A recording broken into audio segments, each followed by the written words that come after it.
morning show. This is Floor62 Radio. I do have my tea. What kind of tea is this? This is fresh mint ginger. Crush some mint, crush some ginger, brewed it in the water. Okay. Now, I know I only have 30 minutes, so we'll make sure that we'll get your webinar on time. Y'all, it's a miracle that I even have Shia on the show. You know, you have to wait at least 24 to 48 business hours, not even regular hours, business hours to even get a mention from Shia, you know. So I'm grateful for this opportunity, Shia. Thank you for coming on the J Soul Morning Show. How you doing this morning? I feel blessed. I'm happy to be here on the J Soul Morning Show.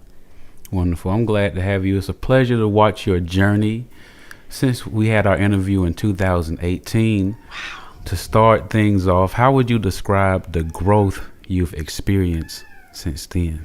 Since 2018, the growth has been magnificent. Yeah. Transformational. And there's cats in the back, you know, so what? That's Mojo. Mojo wants to be interviewed shout out as to well. Mojo. We'll make use of it, you know. So if y'all hear some wonderful cats in the back, what's up to Mojo? 2018, what's been going on? Yeah, so 2018 is funny because we're in my house right now doing this interview. Right, this is a beautiful home. And I got this house in 2018. Yeah. 5 years ago. Like 5 years ago. And so this was the beginning, I feel like, of building a stable foundation. Okay. So it's really been a place of growth and evolution for me. But so much has happened. I mean, spiritually, I've grown so much. Yeah. Travel back and forth to Nigeria. Got on a path of Ifa. And you don't even know where to start. I don't know where to start. Okay. I'm like, work has shifted so much. Like, so much has changed. I feel like I'm a completely different person. And yet, like, that girl she's still here, but she's just evolved so much. I'm like, where do I begin? Okay. That girl still traveling Nigeria. You just got back from Egypt when we set up this interview. Yep. I was looking to do an interview with you last month, you know, but I put it on the calendar what days I was available, and Shia picked October. I picked October 12th. October 12th. And I said, okay. Yeah, I remember it came through and I was hyped for it, but I'm like, August you sent it. So September I was in Egypt for most of the month. The beginning of September I was like purging. I wasn't feeling well. And then I was in Egypt for 14 days. Okay. Well, look like you're feeling well and doing well right now. So great. Now. I want to say congratulations on the publication of Lineage of Love. Can you please tell the listeners what inspired you to write it? My book kind of wrote itself because I'm an avid journaler. So I had like pages and pages of my journals. So it ended up being me going through those journals. And before I knew it, I was writing a book.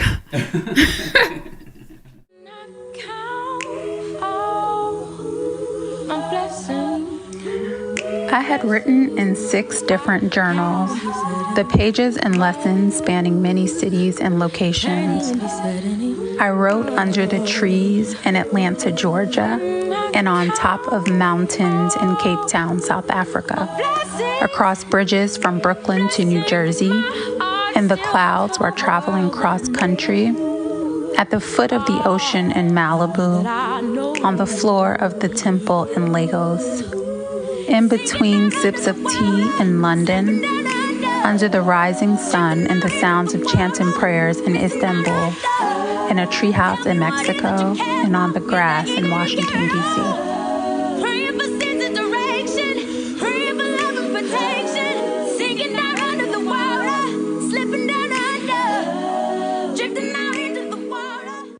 How long did it take you to write the book? All in all, 4 years, but 2 intentional years of working at it and 2 years unknowingly working on it. Wonderful. So what has been the response to it, and what message do you hope readers take away from it? Yeah, the response has been amazing. I had 2 book signings. I had one in Brooklyn, where I'm from, and then I had one in Atlanta. Both beautiful. Everyone who reads the book or comes in contact with the book kind of has the same feedback that the book was like a warm hug for them, which makes me feel so good. And I think the message that I would want people to get, I wrote the book for those of us that are taking the journey of the soul. And for me, that means it's really walking along the path and the purpose that you came on earth to fulfill. So yeah, I want people to feel empowered when they read the book. I want them to feel comforted and know that like they're not on this journey alone. And I want people, the book is called, right, The Lineage of Love. And I say it's an ode to the ancestors, to my ancestors for sure, who helped me write the book. But I want people to also tap into their lineage and to their ancestors. So yeah, I want people to be left with a lot of questions, internal questions, and then feeling supported. Looking at the book, reading the book, I do feel real personal with you. Things that you know, wisdom, you know, the way that you write, it's very inviting. Even before you had this book out, I would read the blog. Yes. Love lifted me. Mm-hmm. .blog. Yes. See, all that's from memory. That's not even in my notes right now. You're but day one supporter. Day one supporter. When you got your house. Right. Now you're traveling to Egypt, going back and forth to Nigeria, writing the books. Because even in that 2018 interview, you said, I'll write and I'll travel wherever I want to go. And like, I'm seeing that happen for you right now. How did your own experiences and travels influence the narrative of the book? Yeah, so my travels and experiences is the book. That's the book. It's really, like I said, it's a lot of journal entries. And I find that for me traveling, I've always, and earlier today, I went on a rabbit hole on my own Instagram page because I was looking for something. And I'm like, man, I be traveling. It didn't really hit me till I saw like how many places I've been. Right. But for me, traveling is transformation. It's evolution. It's an opportunity for me to experience myself newly, to experience people newly. And every time I travel, I never come back as the same human being. And so when I think about the lineage of love, a lot of my experiences were shaped by my travels. I talk about my first trip to Senegal and how that completely blew my mind as far as like religion and spirituality is concerned. When was the first trip to Senegal? It's 2013. Okay. I went to Senegal, which actually this is a sorry, Mojo is literally like Mojo's all in the mix right now. Yeah. Like I'm dodging the mix. cat while she's talking. Like, so anyway, so 2013, this is a common point for us. I actually went to Senegal with Estelle. So Estelle has a foundation called the All of Me Foundation. Okay. And at the time I was working in the music industry and the management company managed Estelle, and she had this brilliant idea to take these kids from Watts, California to Senegal, where she's from. Right. And so I ended up being on that project, and it was amazing from start to finish, like getting the kids their passports and all that stuff, all the way up to getting them to Dakar. But yeah, so that was 2013, and that trip opened up so much for me. And I wrote about it in the book too. But yeah. Wow, that's beautiful. So we was talking about Senegal. We were talking really about all your travels and how all that inspired the book. Now you're also a birth doula. Yes. And you were the first person to ever tell me about a birth doula. I didn't know what this was. I didn't even know how to pronounce it before. But that's very personal and it's very profound. And just let the listeners know, the ones who haven't heard our earlier interview, what drew you to that profession. For sure. So yeah, when we talked in 2018, I had just began my training as a doula. I had a friend, actually a mutual friend of ours, who was having a baby. She was intended to have a home birth, and she asked me if I'd come to the birth and support it. And long story short, the birth ended up being a hospital birth, to which I came to. And when the baby was born, something just like came over me. Like I couldn't even sleep that night. I was like, what was that? It was such a meaningful experience for me. And as someone who like, I typically don't like hospitals, I don't like any of that stuff, I felt so at home in that experience.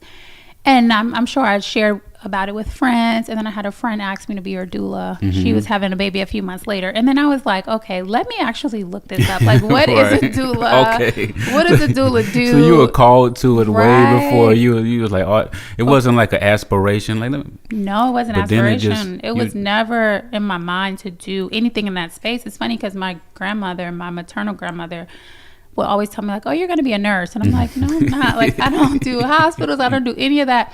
So yeah, this had called to me.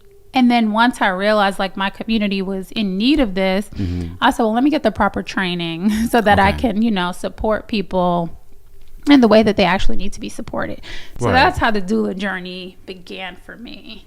and also for those unfamiliar with the role of a doula, can you explain the significance in the birthing process? Yeah, absolutely. So your doula is your advocate. Your doula is one way that Latham Thomas, who trained me in doula work, explained it to us is like your doula is an event producer in so many ways. So if you look at your birth as like this event, this moment in time where life is coming from the spirit realm into the earthly realm, where moms are on the brink of life and death, when the baby's on the brink of life and death, your doula Right. is that support person. It's your emotional support person.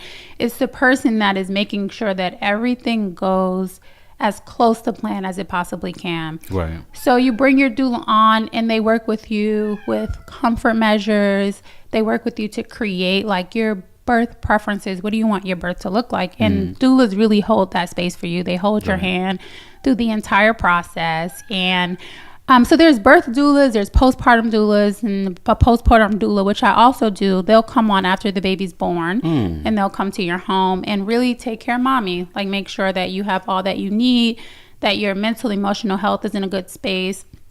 And then there's also death doulas, which I'm now getting my feet into. Okay. But that is the other side of birth coming into the world is exiting. And Right. there are doulas that support people with their transition from this realm. So yeah, doulas are important. Right, right. So thank you for clearing all that up. People have a little information about birth doulas. I know I didn't know much before, and I know a whole lot more, and I just learned even more from what you just told me. So let's go to your travels, okay? Yes. You've been to so many countries, and you just returned to from Egypt. Can you share an outstanding memory or experience from your recent trip?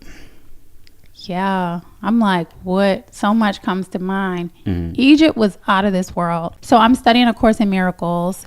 It's a book that, you know, look it up. But the whole idea of A Course in Miracles is oneness, I would say, is really understanding the truth of why we're here. Okay. So the theme, I would say, is nothing unreal exists. Nothing real can be threatened. Herein lies the peace of God. That's like the message in A Course in Miracles. So anyway, I'm studying it with the group Circles of Light Ministries. Okay. And the woman who runs, you know, and who's initiated this amazing ministry, Okay. her name is Isis. Okay. And so she does quarterly trips to Egypt. And they're mystery school trips. And so you're really going to Egypt to learn what's on the temple walls, to be in the presence of this ancient history. Wow. And to also like see what we're learning in A Course in Miracles on the temple walls. So that's the intention of the trip.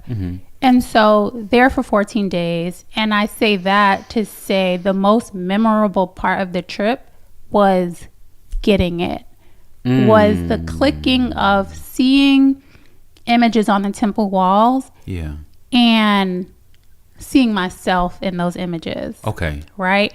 And so there's this one image, it's like hard to describe, but while we're looking at the temple walls, I'm understanding that this is the path of, yea, though I walk through the valley of the shadow of death, Oh, wow. I shall fear no evil. Okay. So for me, on this path, as the initiate, you know, all of my travels, I feel like all these experiences are little initiations on this journey of life. So I feel like to be able to see myself on those temple walls was out of this world. You know, it was the most beautiful, meditative, transformational experience. Yeah. So yeah, I just feel like being in those temples, and they're so massive, it puts everything in perspective, you know? So things that felt big, you know, material things that made me feel really big in life, like I got to figure this out. Egypt was an opportunity to be like, no, you don't actually have to figure anything out. You know, only thing you need to do is live and stand in the truth of who you are. Okay. And everything is going to work itself out.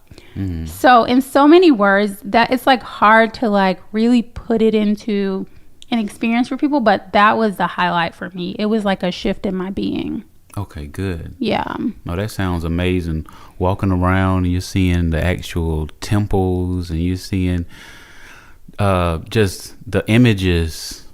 I can just see it. I feel like I'm there. Yeah, it's amazing. And then the Great Pyramids of Giza, like you know, we see the pictures and everything, but actually like looking up at those pyramids.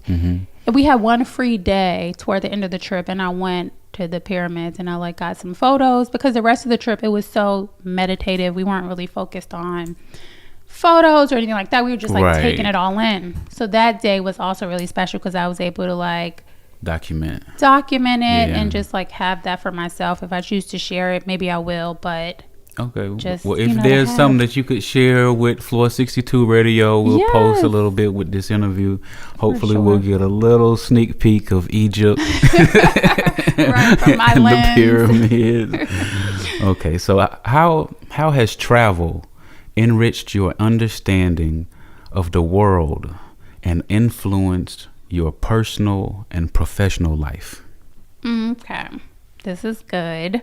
And you're making me realize actually how much travel has impacted me and how much it shaped my lens. Okay.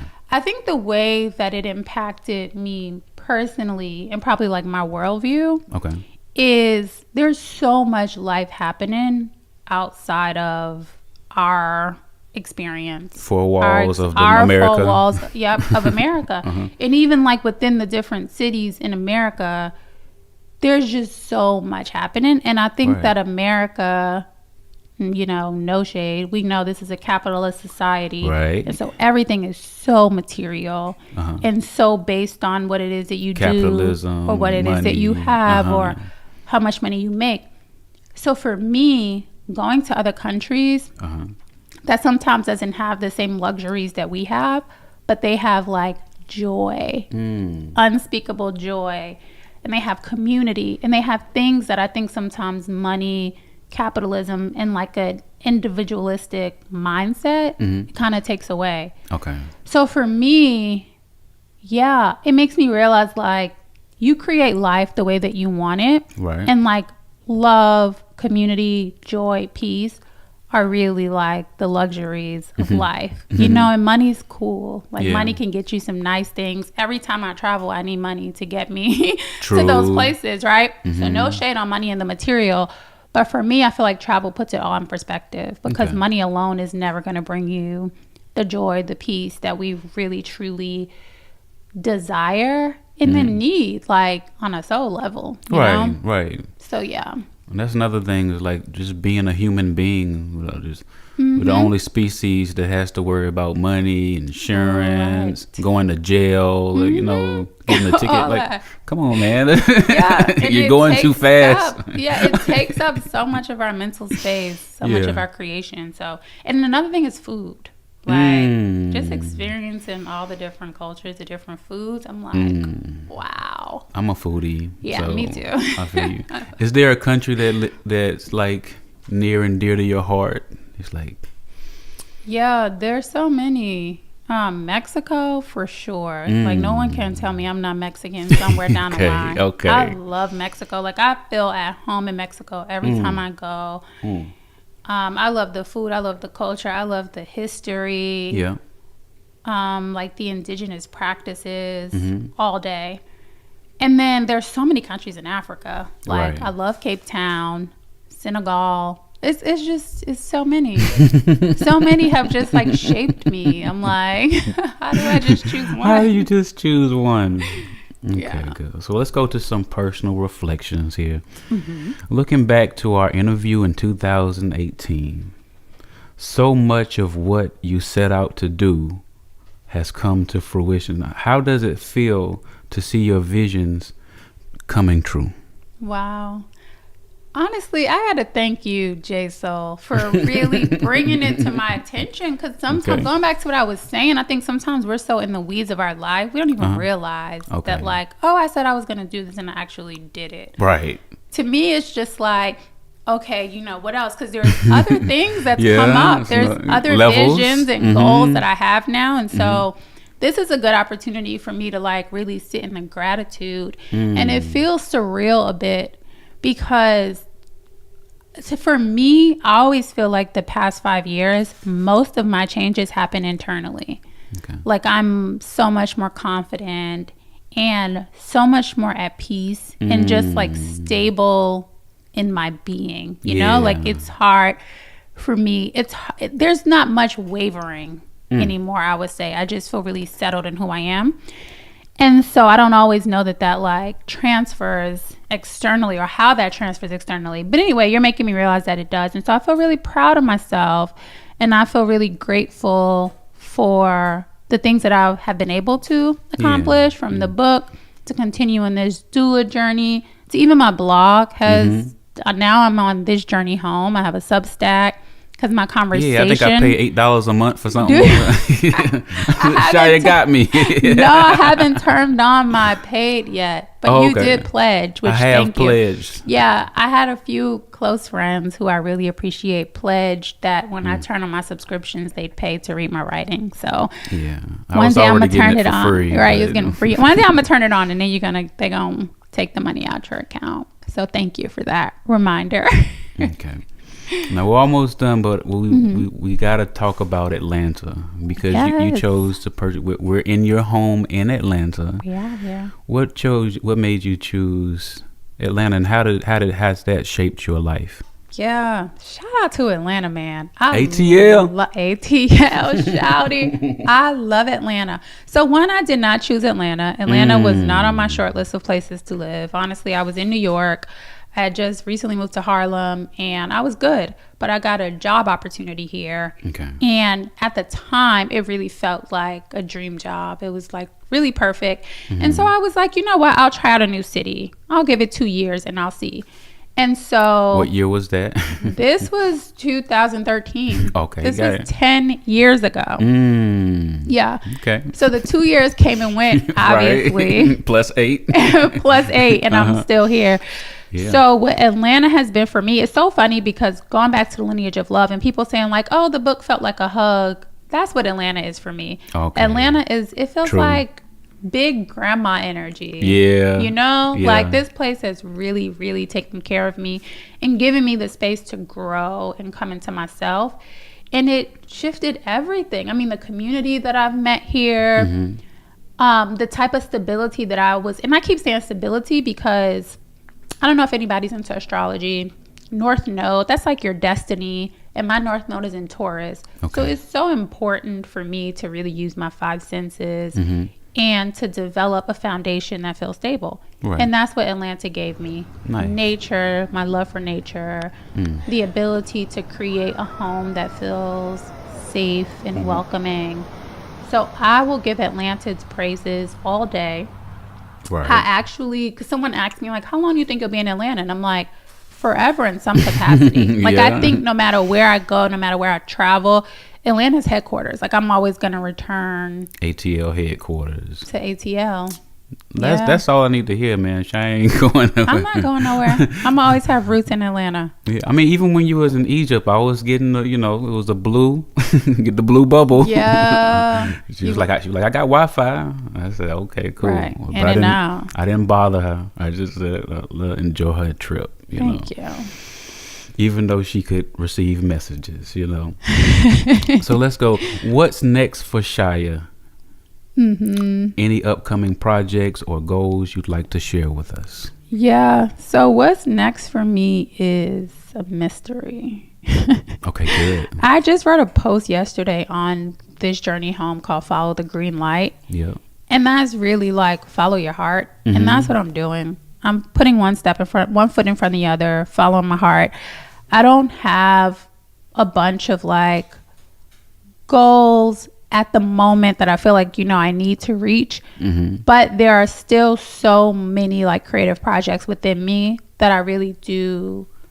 I look forward to bringing them into existence. Okay. And so one of them that I will share is creating a sacred space to nurture the divine feminine. Okay. And I don't know yet how that's going to play out, but I know woman's work is my work. Like I'm a girl's girl all day. Yeah. And life has put me on this path of like, whether it's volunteering with the Power of Girls, which is a youth group here in Atlanta, or doing doula work, so much surrounds, you know, women. And I feel like when women and the feminine is in a good space, then our world, our communities are in a good space. Good. So yeah, so I'm listening on what that's going to look like. Yeah. But yeah, coming soon. Welcome home is what I'll say to that. And it'll be a space. I don't know what type. Home? Welcome home. Or home. So that's the play on words, the double entendre. Shout out to Hove. Okay. Welcome home. Okay. Welcome home. Okay, got it. I've had Shia Dickerson, my very best friend, on the J Soul Morning Show. Love you. Thank you. I love you. Thank you so much me. for coming. I'm not ready to go. I know you got things to do. I'm so glad we was able to get here and make it in time. Hey, it's the J Soul Morning Show, and we'll be back after this. Peace. I had a book signing in Atlanta, such a joyous occasion. 44th and 3rd bookseller hosted, cutest black-owned independent bookstore in the West End, celebrating the black experience. They have so many classic titles, so many gems on their shelves. They have Baldwin, Zora Neale Hurston, Bell Hooks, Octavia Butler, and I'm so proud that the Lineage of Love gets to be included among some of my favorites. The owner, Miss Cheryl, introduced me. I got to share a little bit about my creative process, and then I did a Q&A. Friends from all walks of life showed up. My family flew in from New York. Childhood friends, Howard friends, friends I've gained since being in Atlanta. My heart is so full. Also, shout out to Dr. Irwin from Morehouse School of Medicine. He bought 10 books and left me with 5 for students who may not be able to purchase. If you know me, you know I live for a good give back moment. I really just loved everything about the book signing. Thank you everyone for showing up for me, for showing up for yourselves. Oh, and I can't forget to shout out my girl Christian with the social pedigree on the aesthetics. That girl good. Beautiful bouquet, beautiful backdrop for a beautiful day. The Lineage of Love is now available at 44th and 3rd Bookseller and wherever books are sold. So if you haven't... What you want to share with the people, man? I got you on here, man. Man, I'm just, I'm excited about life, the future of the country, man. I just been watching the Olympics and, feeling inspired by Simone Biles, man, by the athletes, and inspired by, Kamala Harris running for president, and support that's gotten behind her, man. It's a new day, man. It's a new day, a new time, man. It's retrograde. It's like resetting the order of things, man, putting things back where they need to go, man. I think that's what the vibe is on. I think that's the vibe the planet is on, man. A lot of people moving in that direction, man. That's kind of, what I kind of hope we kind of can continue moving with, Yeah, I believe in that, man.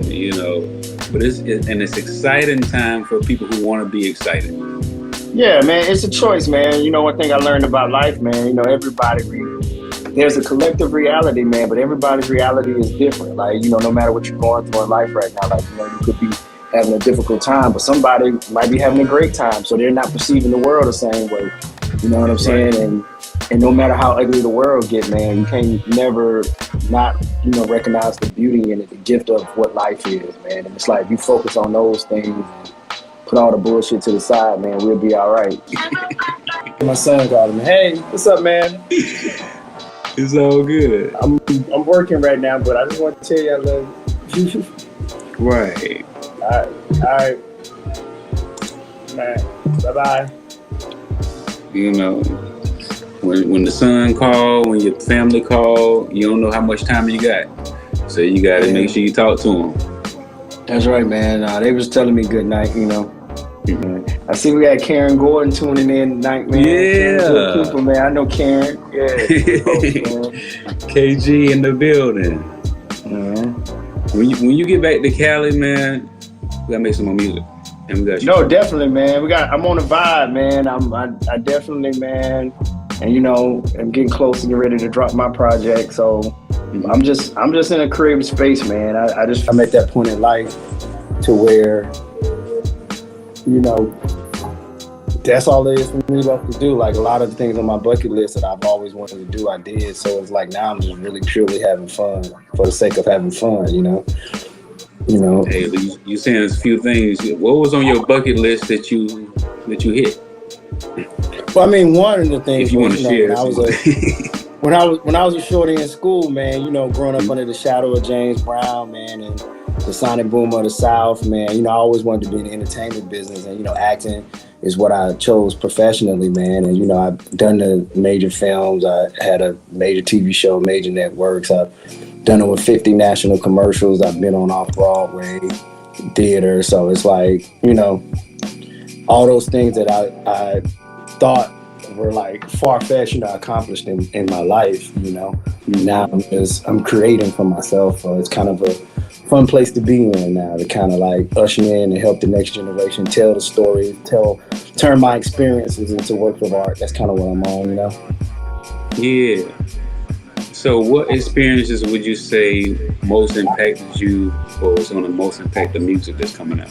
I have a song called Whiskey and Rose-Colored Glasses, and you know, it's like, you know, I've been in, you know, Hollywood for over 22 years, and you know, I've seen a lot of people come, a lot of people go. You know, we have the saying in LA, 1,000 people come to LA a day and 1,000 people leave a day. And you know, people often ask me, man, it's just like, you know, how do you keep going? How do you make it through? And you know, one of the things I look at with me is the core group of friends that I have, that we never not celebrate just life, man. And no matter what we do, even if like no matter what's going on, we're gonna take a shot of whiskey, we're gonna look at it through rose-colored glasses and just keep moving forward.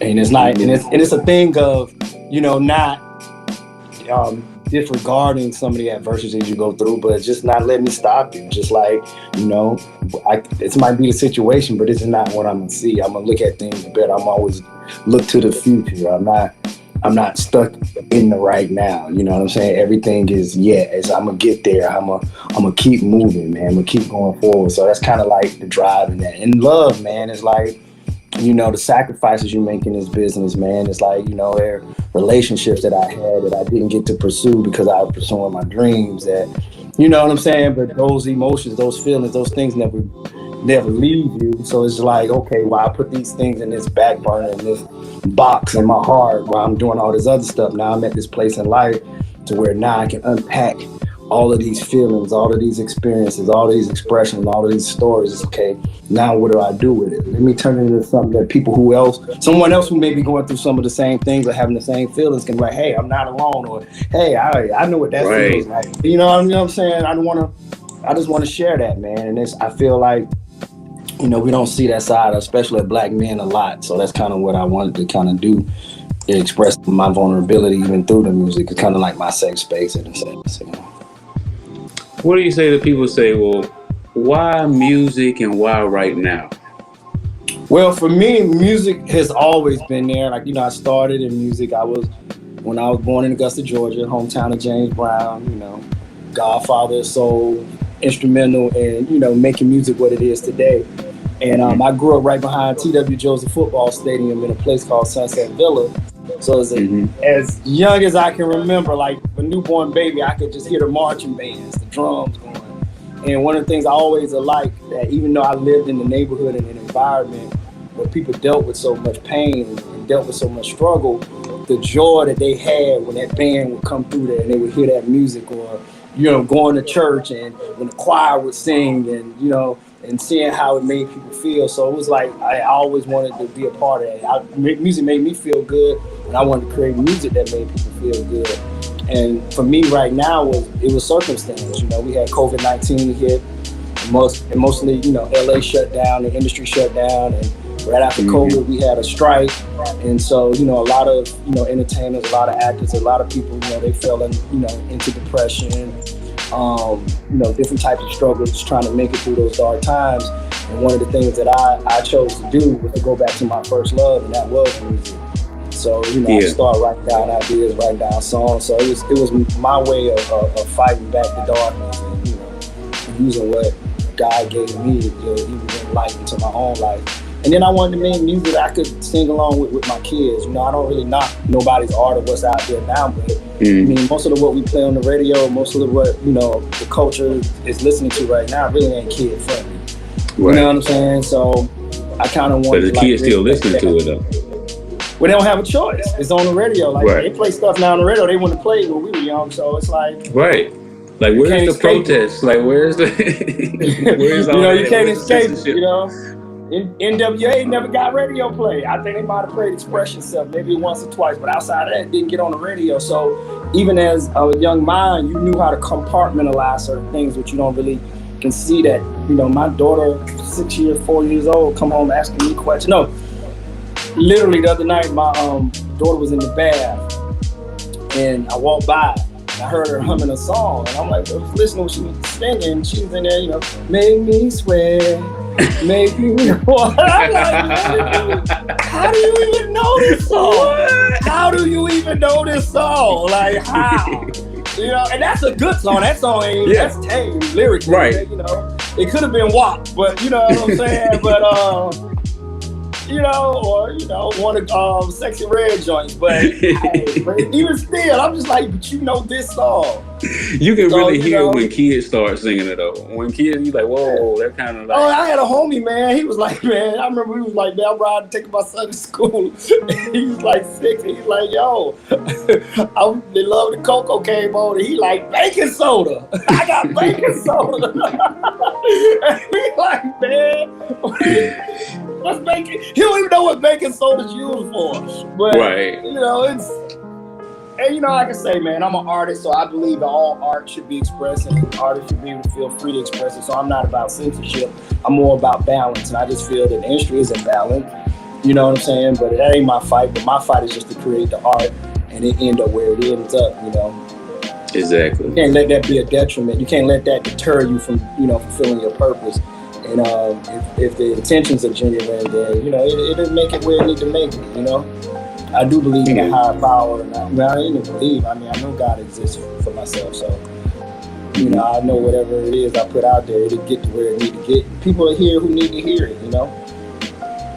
It's always about inspiring that one person, man. Because that's all you can care about is that one, man. I never look to try to rule or persuade the masses in anything because, you know, we learned, you know, a long time ago that you can't really do that. Like, you know, things take off in this like wildfire is cool, but man, if you got that one person that you said you can inspire or make their life better, then, you know, that's worth it, man.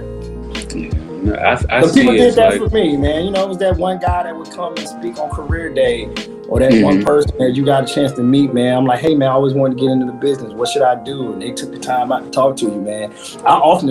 I don't feel like I talk about this cat enough, man, but one of the cats that's, you know, about the same age, man, but when I was a young man in the game, man, young shorty in the game, man, I met this cat, Jason Weaver, man, and you know, we drumline together, man, but I met Jason Weaver back in like 1996. Oh, wow. You know, I was fresh, green behind the ears. And of course, you know, he was already a vet in the game at that point, man, but I asked him a couple questions, man. He gave me his card, and, you know, I would hit him up, man, he'd give me advice, dap me out, and, you know, we got pretty tight. And he's always looked out, man. So it's like stuff like that, man. And I would say he was very instrumental in how I approached the game early on, because I learned a lot of the rules and saw a lot of things he shared with me that he had went through. So, you know, each one teach one, you know. Yeah, we got to say what's up to Brother Trav. He said, peace, brothers. What up, Trav? What's up, Augusta? Augusta's in the building. Yeah, man. So... Well, I don't want to take all your time, man. You know, are you coming in the Zoom room? With you, man. I've been busy. You know, I've been on vacation doing family stuff and all over the Southeast.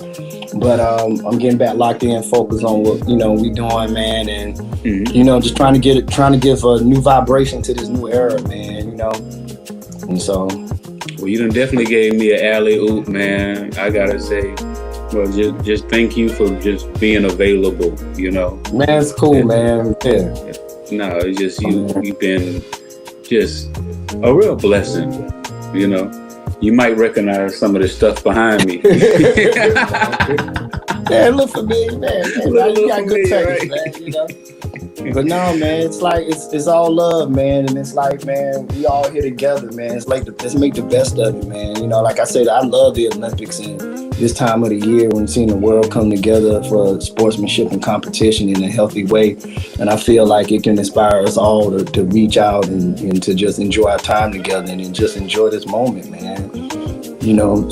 So many people that could have ever exist never will. I mean, you think about it. Yeah, we're here for a real reason. You're here for a real reason. So, can't nobody do you like you, so make a noise. That's my message to anybody, all artists out there. Keep making noises, That's what's up. You heard him. He said, keep making noise. We gonna keep making noise.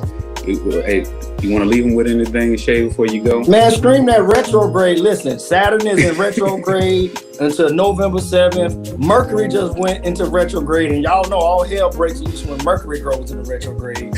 So, man, fire up the song, J Soul, Shia Retrograde. You listen to it about 7 times in a row. I'm telling you, it will rebalance your chakras, and you'll be ready for anything, man. That's it, man. Y'all have a good one, man. Take care. All right, thank you, man. All right, brother. All right, wake up, man. It's the J Soul Morning Show. I told y'all I had a brand new guest for y'all, a very special guest. Man, he's from Cartersville, but he's been all over the place performing, writing for people like Future, Jacquees, some of your favorite people. I've worked with him, and I'm very honored to have my brother joining with me today, man. K Major. What's up, man? How you feeling? Where you at today? Man, I'm in Atlanta. I just got here. I've been traveling. I went to New Orleans to see my family. I got my dad, my sister live there. She got a nonprofit out there that's doing well. So I went out there to check on her and visit them. And now I'm back here for the new week, ready to get started. You know how it go. Okay, you got a sister with a nonprofit in New Orleans? Yeah, so my sister has a nonprofit called Mission Rebirth. And she was previously incarcerated, I'm saying, wrongfully accused but incarcerated. Right. And, when you got things on your record that it's hard to recover. So you got people that's got felonies on their record or whatever on their record, but they're good people. They working people with degrees or whatever. And then, when they try to work past that point, you can't really get hired anywhere. You got to kind of start over. And it's like a burden on you. Like you can never be better. Even when you're better, you can never be better. So she created a nonprofit to help those people get job interviews, show them different ways to maneuver in the ways that she made it, throughout that. And even going to get her record expunged and, different things like that, and getting multiple degrees and studying at Xavier. That's something that she's been doing.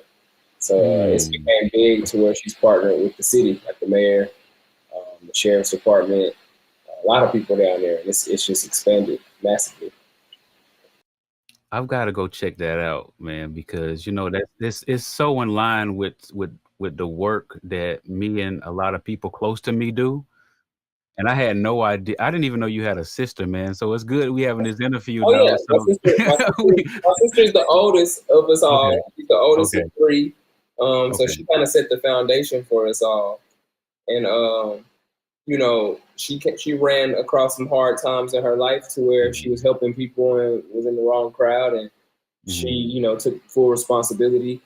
But the blessing, it's like a full circle moment happening right now where the same people who, accused her and locked her up and did all that are the same people that's granting her grants and things and such, and partnering with her to do better in the community. So it's amazing to see, it's God's work, definitely. Yeah, God said he'll make your enemies the footstool now. So. And that's exactly what I'm seeing happen, bro. On a daily. That's what's up.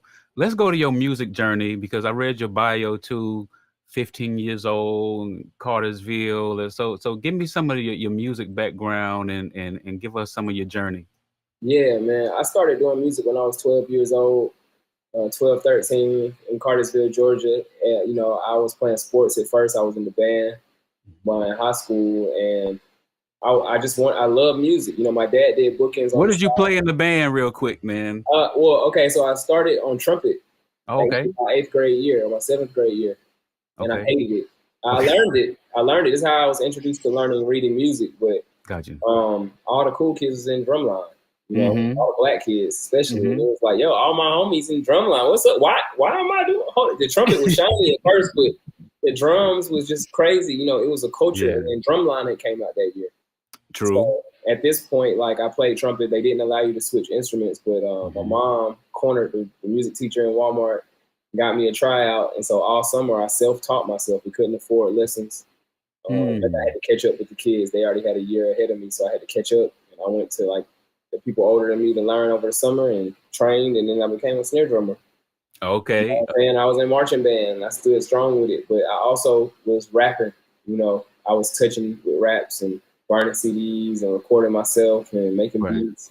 I was experimenting with that at a young age, and had a lot of peers around me who was doing the same thing. Just in a small town, we didn't have a way out. So, how small is Cartersville? Like, I mean, now it's grown. You know, we got people like Trevor Lawrence, Ashton Hagens. Even on the music side, we got people like Brian Sannon.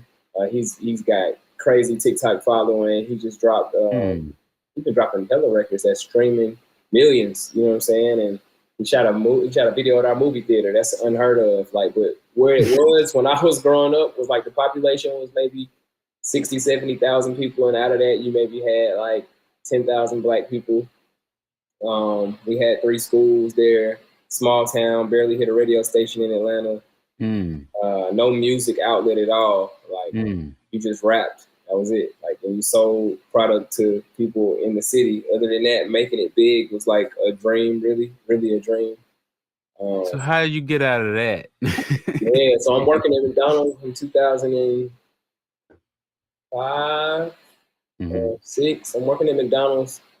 Right off the exit, exit 288, still there in Cartersville. And DG Yola at the time has a song called I Ain't Gonna Let Up. That's out in Atlanta. MySpace is showing us this. You know what I'm saying? MySpace is where you're seeing all this at. YouTube really ain't the thing yet. It's MySpace. So we're on MySpace finding out about artists, and all of a sudden I look up, I'm clocking out of work, about to get out of work, and I see DG Yola. I'm like, hey, you look familiar. I'm like, hey, DG Yola. So he had his security, his management team, they had jewelry on. Like that. So I walked up to the guy with the jewelry on. His name was Big Ron, and that was his manager. And he also, you know, fast forward, Big Ron was managing Shawty Red, Fat Boy, the producer. These people at the time. And he had a company partner with Fat Boy in called Black Shield. So, you know, they were together. I didn't really know who Fat Boy was or Shawty Red like that. I just knew Yellow. You know, I wasn't in the production line yet. I was making beats, but I wasn't big on it. If you want Timberland, Swiss Beats, For Real, like those names, I really didn't know. You know, I didn't know the South, like Toonk or Drummer Boy, like these names, like like the brand of producers, whatever. You know what I'm saying? So I meet them. I got, you know, 14-year-old energy, 15-year-old energy. I'm like, yo, I'm the hottest guy in the city. Like, you need to listen to my music. Like, what's up? But I didn't go to the artist. I knew better than that. I went to the manager, and he was like, man, you off my face.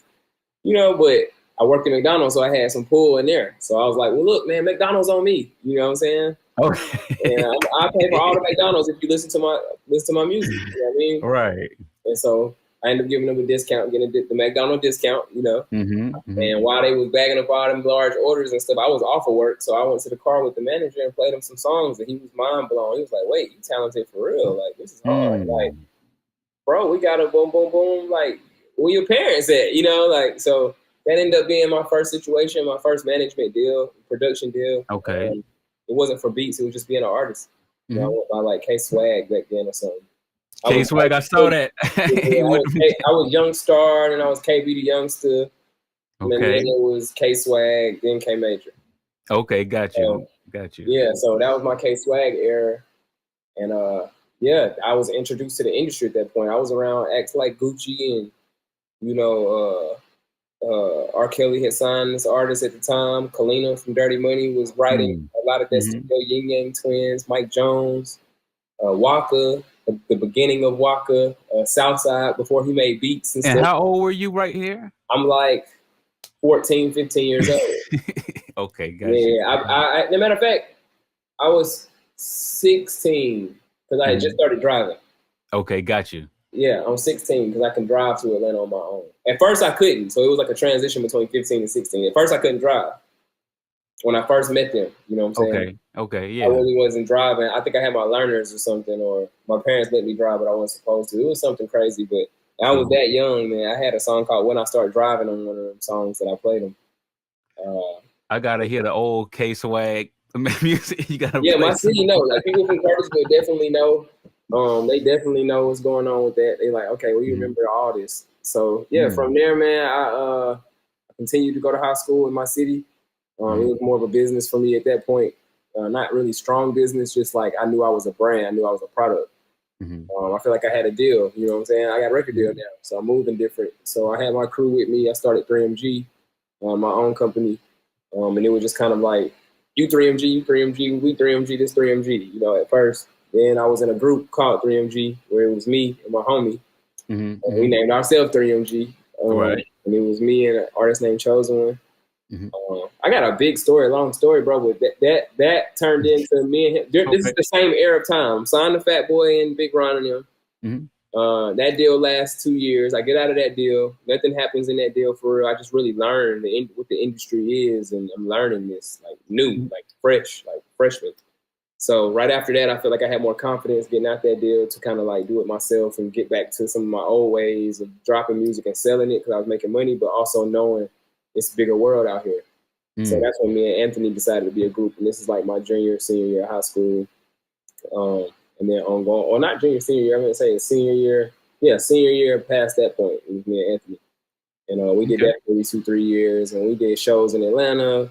Now my brother is in Atlanta a lot. My older brother is in Atlanta, so he kind of managing us at the time and helping us set the LLCs up. This is like 2009 now.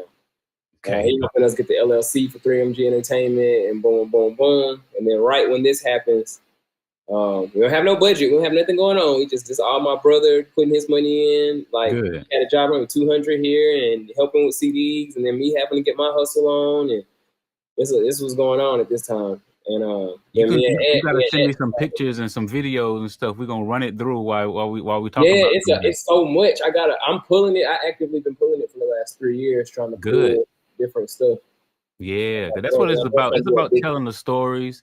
You know, nobody gonna tell our stories like we can tell our stories.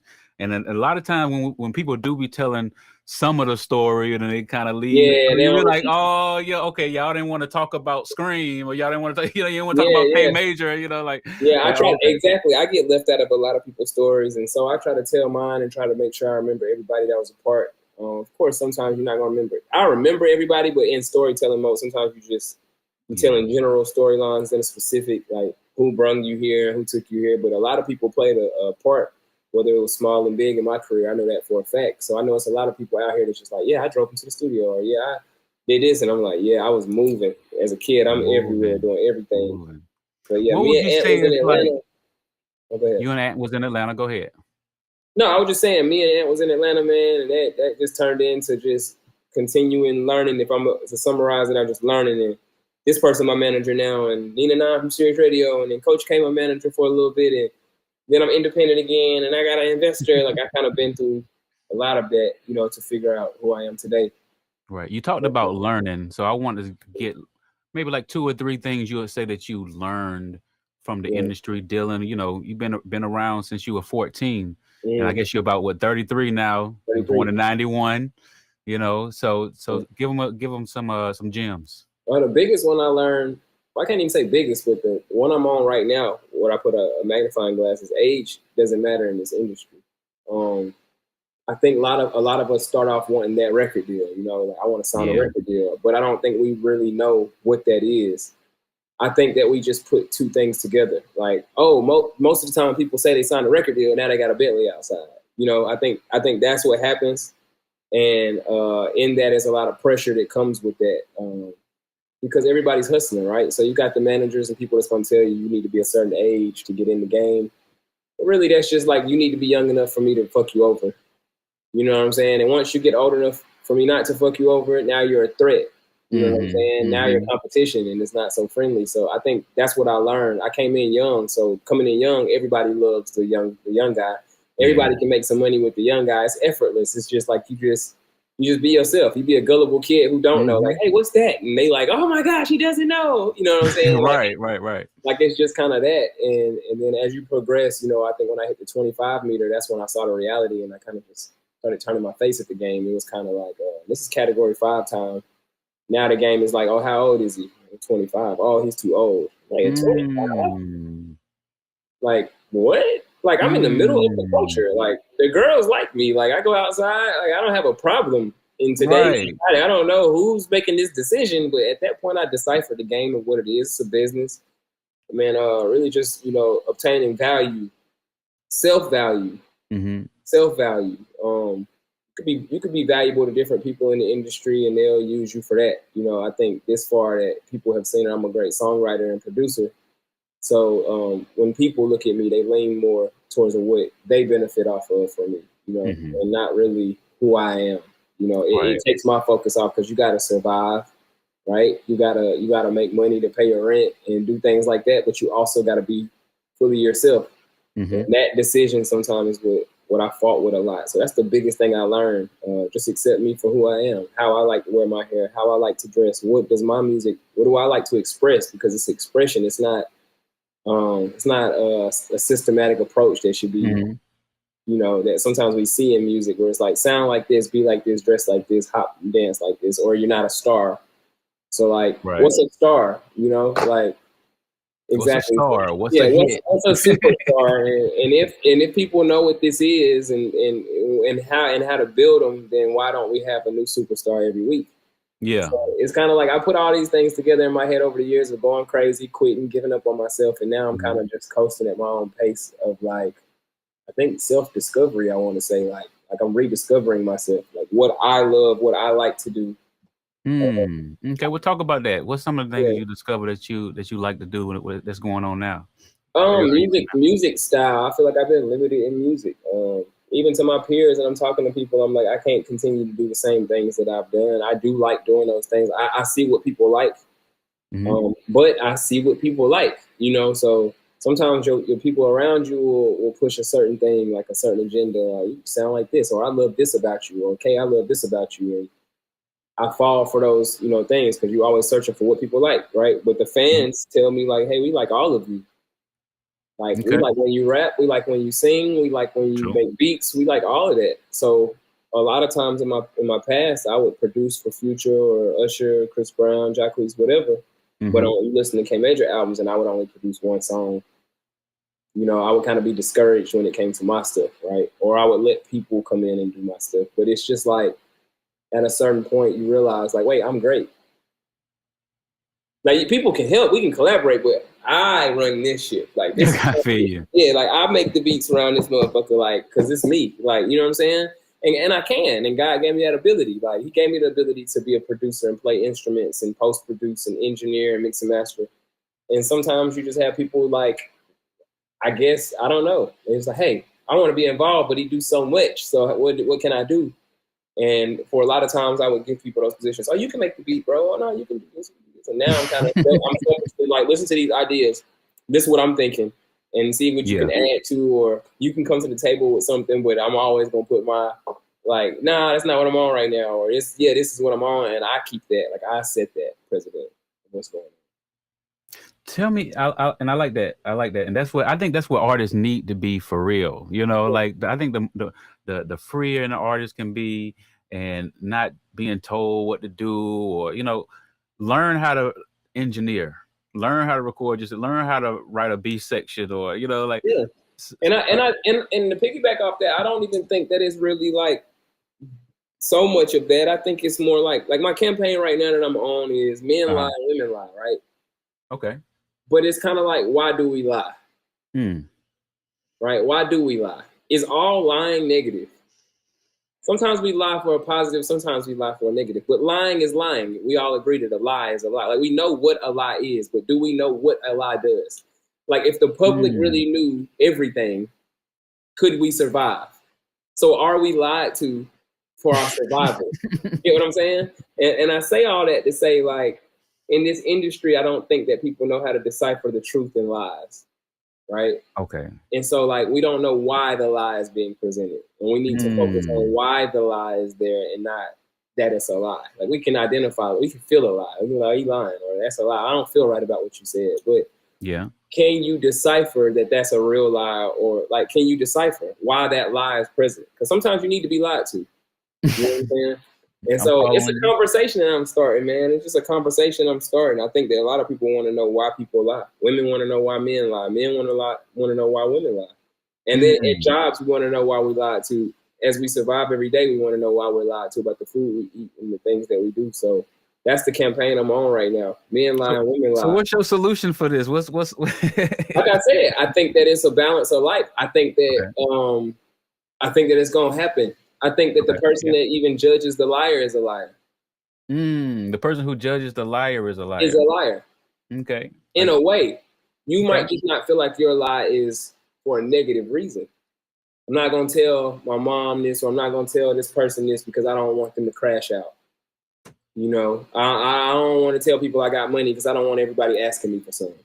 You know, so every lie isn't just to misdirect in a negative way. Sometimes it's just for everybody's well-being. Because if you start asking me for too much shit, I'm gonna cut you off. So I'd rather just tell you I'm not gonna tell you I have anything. I'm just gonna act normal, right? And see how you really feel about me. Like sometimes within a lie you'll find the truth.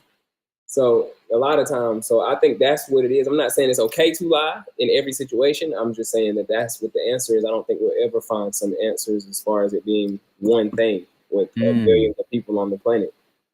It also brings up the question, what really is the truth? What really is the truth other than what we agree on? And that's the search. And that's the search that everybody is on every day. Is it true that you should work for yourself? Is it true that you should work for other people? Because both you survive and both you could pay your bills, but it's just like some people don't want Lamborghinis. Some people content with what they got and they'll go work a job and work there. My grandmother worked for 60 years straight, didn't complain. You know, because at one point black people couldn't even work all jobs, right? We were slaves.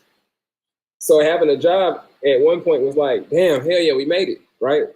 And now in culture, it's like entrepreneurship is the new thing. And so it's like having a job is that cool to have or whatever. But I think we're getting back to a point to now where people are like, yo, if we don't work, we ain't gonna eat. And robots got to replace us. So we gotta act fast, right? I think we're getting to that. So that's where we at with it, man. We're in search of the truth. And I feel like your truth is who you are. Your intention, your spirit, right? Like the things that you do that you don't tell yourself to do. Yeah, your habits. Your habits, your peace, your happiness, your circle, your inner core, your like nothing matters but what you feel in this space. I think that's what we all searching for, and I think that's the truth.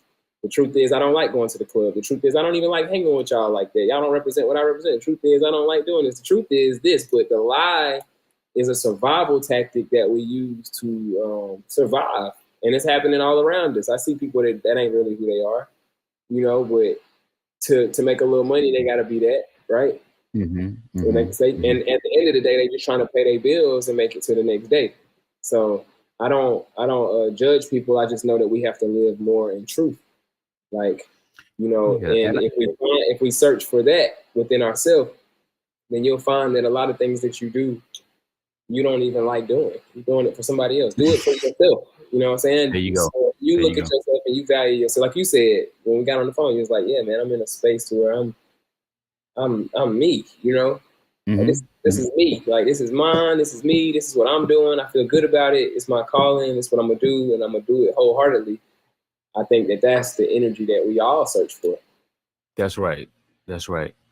Now, we've all had some adversity and things had to shift. You know, do you share something where you feel like in the music journey, this happened and then I had to like bounce back and, you know? Yeah, I think that I started to work with my idols. You know, a lot of my idols, a lot of people that I looked up to coming in the game for what they were doing, right? And then I learned like, okay, that's the PR version. That's kind of like we've only been told the positives, right? They covered up the negatives as much as they could. As many of the negatives as they could, they covered, but the positives is what we've seen out of people at the highest level. But then you get around those people and you're exposed to the negatives and you realize that we're all human. Like we're no different. We're the same. So at that point, I started having, it felt like a competitive journey with my idols. Where it felt like I don't have the cars and the credits and the nothing. I don't have any of that really. I'm talented. I love music, and I want to go here. You know what I'm saying? And if you can help me, I definitely want to be a part of that. And however I can help you, you know what I'm saying? Hopefully you see value in me to where I could be a part. But I feel like within my career and that I found a lot of jealousy, envy of the pure things that I have. My light, right? My spirit, my light. You can't break somebody's light. You can't break that in a person. You only can, music is one thing, but who they are is another thing, right? So it's like, you might not play my song on radio, but my ability to socialize with people and connect with people, you can't break. I was given that from God. So, and sometimes that intimidates people, right? Sometimes that intimidates people. So when you in a room and you got too much light, or you got a personality that's big in a room, then a person with a small personality will look at you as an enemy, you know? Or they'll look at you like, I want to be him, and envy you, and that envy, jealousy, like they'll have those things instead of being motivated or inspired, right? You can't choose where people lean. So that's what I noticed at a certain point in my career. I think it was when I started working with a lot of my idols. So how do you navigate through that and still be able to be K Major? Yeah, I think that's where the human you comes, right? So if somebody walk up to you and slap you, no matter where you at, you don't want to fight. Yeah, so it's like when you walk into a room, you professional, right? I got my collar buttoned up, I got my tie on, like I speak professional, like I'm here to do my job, and I mean this, like I genuinely came here to do my job and be professional. Like I don't hate anybody, I don't want to harm anybody, right? But then you get bullied and punched and beat up and kicked to a point where you're like, hey man, I'm a grown man, bro, I'll beat your ass, you know what I'm saying? You become that person, and then you see everybody kind of like frail. And everybody's scared of you. But then what I learned about the industry is when you do that, now you're hard to work with, or you deemed just aggressive. You know, you just got aggressive personality. It might have never been me. You know, I've never had a really aggressive personality, but respect is another thing. So like I said, sometimes you get pushed to a point of humanness. And I think that's what people mean by sell your soul. I think when you get pushed to that point, you either can sell your soul and say, you know what, I know this is wrong. You know what I'm saying? But it is what it is. Let me make a lot of money. I'll just be whatever you want me to be. Or it's kind of like, well, now my character says and how I was raised says that don't line up with my belief, right? Right. Life in a whole. So I would rather not have the fame and the fortune. Okay. If that means that I can keep my dignity and my character and go home and sleep well at night. So I feel like a lot of people have made that decision. You know, I'm not the first. I just feel like I'm the first to kind of break it down in a way that people can hear it and be like, well, dang, that's it. That's I'm not tripping. Like, that's it. So men lie, women lie. That's where I'm at. Okay, cool. Yeah. Give me maybe like 2 or 3 highlights, your favorite things that has happened to you in the music industry. Oh man, getting my first placements. Shout out to people like DJ Spence. People that just saw me at a time and, you know, didn't have to do something. You know what I'm saying? Like people that you've seen winning and getting credits and they just did something small, like acknowledge you. You know what I'm saying? Yo, you hard. Like that go a long way, I think, that, and people don't really notice that changed everything for me. Cause I remember walking up to, and I just use him specifically because we got a lot of music out. And it's like, I remember walking up to him one time in the club and he was like, oh, your beat 7,500. You know, I was a nobody. Like, bro, I want some beats, 7,500. Talk to my manager. And then you learn relationships. Like Nina Nine's my manager at Sirius Radio. Spence went up to the crib one time. I see him, smoke one with him. Well, I don't even think he smoked. I think I smoked, but smoked one. And then met him then. You know, now I'm signed to Dream. DJ MLK sends me a beat. I do a hook. It's on the Spins beat, you know what I'm saying? Spins, what is this? He's like, oh, it's K Major. So that's how I learned value, you know what I'm saying? But those times of people at their level, even DJ MLK, Nina Nine, all these people, to already have motion going on, and their careers going their own life, and to say, he's talented, I'm a rock with him. Whether it was a short time or a long time, those things let me know, like, okay, yeah, it's an affirmation. This is what I'm supposed to be doing. Because they see it, like, and that's all they see. That's all they're around. But they see me and I'm not even there. And they like, yo, you one of them. Supposed to be over here. You know what I'm saying? Yeah. That's big for me. Okay, well, I've been seeing all these plaques. You've been coming to your place and stuff. Oh yeah, man. We set up and we load up. They on every wall. If you was here, you'll see they on every wall. Many more away. I used to not be a plaque person. I feel you. I really still. Well, I can't say now I am, but I wasn't a plaque person. But a lot of I learned that a lot of doubt.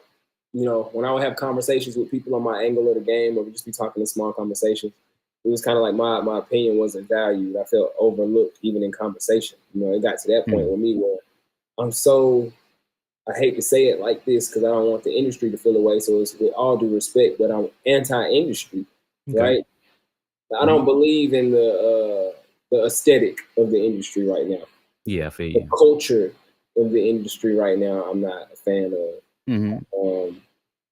People got their different problems with streaming and stuff like that, but the culture, the people, the hazing, the kiss the ring.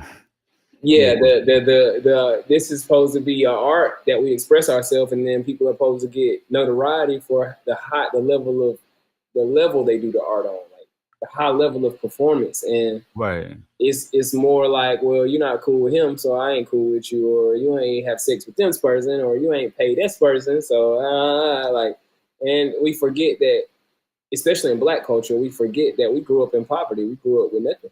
Right. So, but they expect us to have $1 million to be heard. And I don't remember the world being like that. A lot of things that are the most notable things in the world weren't expensive. They were just value high because of the things we're doing now, 100 years from now, none of us will be here. Right. And so the things that we're doing now will be left here as artifacts. And it's like, what are you doing? So the gatekeeping thing of not showing the highest forms of art from the human society, not putting notoriety to that, or you basically saying you're burying history right in front of your eyes. You know what I'm saying? Because the people 100 years from now won't even discover it, or know it was even done. So we got like Etta James, we got just a lot of people, poets and Van Gogh, and it's before a blog site. That's right. That's right. These things really mean something to the culture and art. Yeah, they've packaged it up and made it a system. Exactly. When it was music and we were just supposed to share it, and if you're working hard, great. Then it was never supposed to be like, okay, you working hard, but we got this person signed over here, so we're gonna make it look real easy for them. I did a Black Excellent Awards. I actually won Artist of the Year, but I actually learned more at this award show than ever. I've been to the BT Awards. I've been to a lot of award shows, but this specific, it was in Cartersville. They got their own Black Excellent Awards up there now, right? We done gone into that. Like we're doing it. We're doing it big, like a real award show, like big. But it goes over the history of the people from there and the things that we've done in the world. That's been big and impactful. And when I looked into that and I'm learning, I'm like, a lot of these people weren't famous. Yeah. They weren't rich. Right. Martin Luther King, I didn't remember them saying he had $10 million or $100 million. Right. Exactly. Malcolm X. I just remember these people making impact. So it's like the oversaturation of the market makes us feel like we need that. When really the work you put in every day is validation. You don't know who you motivating, where you motivating them at. Like you doing a radio show right now. If I'm back to my 12-year-old self, or even me at this age, seeing you do it, it's like, dang, I want to, like, dang, bro, how you do that? Right? Right. You know what I'm saying? It's that, and you motivating somebody to be like, man, I want to be on radio. You don't know. That's right. That's right. That's beauty right. of the art. That's the beauty. That's the beauty. That's what keeps me going. Well, that's what's up, man. Tell these folk what's up with K Major. What's the next project, and how they can get in contact with you if they need to. Definitely. Follow me at K Major Music. Website The Real K Major. I'm about to do a contest. So basically, the contest is like men lie, women lie. What's the biggest lie you've been told, right? And the best story that I see, I'm gonna choose like 13 people for a live event to come out to the studio, and we're gonna make a song based on the concept, right? So I'm gonna do that. That's what's coming up next. I'm gonna open that up to the public soon. I'm kind of wrapping my arms around it, my hands around it, my mind around how I want to do that. But I just want to start this conversation and get to the bottom of it, but with people, and stir it up. Let's make content around it. Like, I may give people a chance to get in the video, but I definitely want people at the studio to help me create it. I want to give them an opportunity. I want to open up my subscribers, my families, and my fan base so we can start doing things together and curate events of this kind of energy, this energy. So that's what's coming up now. I'm also putting out songs weekly. I got one coming out Friday called Talk to Me Nice. I dropped one last week called Compliments. And I dropped one a week before that called No Boo. Yeah. So I'm constantly just feeding people, but at this stage, rather, I'm just making it make sense with what we really talking about. You know what I'm saying? So as we having these conversations, we creating the music, we putting it out. That's where I'm at. So look forward to that for me. Definitely subscribe on my website and on my IG. Look out for the posts, look out for the links, so you can be up to date on all that. We're gonna go. Okay, beautiful, man. And what do you want to leave them with, man? What you want to leave the people with? Floor62 Radio, Floor62 TV, man. Man, right here today on Floor62 TV, man. Keep going. Believe in yourself. That's the biggest thing. That's the biggest message I can tell you. The world ain't going to believe in you. It's going to be people standing right beside you that say they believe in you, that don't believe in you, and you're not tripping. Just always believe in yourself. Search for the truth. Don't put yourself in positions. You don't like it, don't do it. Stay in your bag, and grow in that direction. Search for new things. Yeah. Well, y'all just heard from K Major. You know what I'm saying? He's in the ATL right now. He got all the plaques going on right now, but that's just the beginning. It's just the beginning. And music coming out every single Friday. He's going to be tapped into Floor62 Radio. I'm going to be tapped into the story, the contest, and all of it. So we going to see. Men lie, women lie. So let's see what's going on with it. All right. Thank you, K Major, man. You going to come back to the show, bro? Definitely. Appreciate y'all having me, man. Anytime. Okay, cool. Anytime. Cool. Well, take care, man. Thank you for coming to the show, and we'll see you next time. Yeah, love, bro. All love, bro.